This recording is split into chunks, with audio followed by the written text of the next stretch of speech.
With a region so vast, after all, it does cover 17 million miles, about 4.5 billion people. Where does one start? It can be overwhelming, and that's what we're going to discuss in episode 2 today. When people first come here, they quite often look like a deer caught in headlights, not sure where to focus or where to go.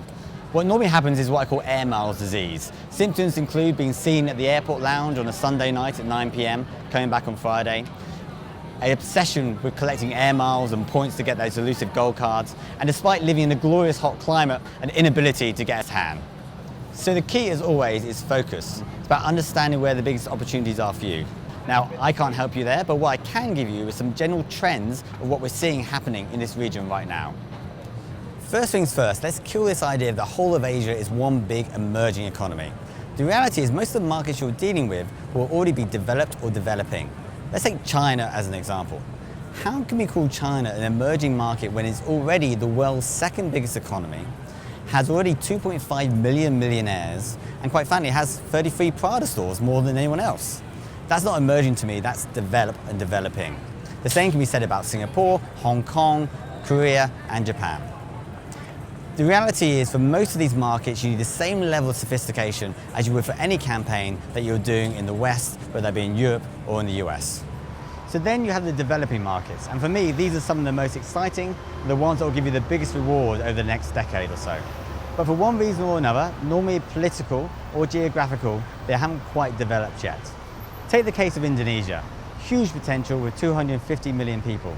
The challenge, though, is the fact that often it's an island nation, so the infrastructure is not there yet. The same can be said about the Philippines, and quite often about the Mekong region as well. 300 million people when you include Thailand, Laos, Vietnam, and Cambodia. Because these markets aren't quite there yet, they may be sophisticated in some parts, but you need to go back to marketing basics, making sure the simplicity of the idea, the simplicity of the execution, and clarity of distribution is 100% correct. Last but not least, there's the true emerging economies. And let me be clear what I'm saying here.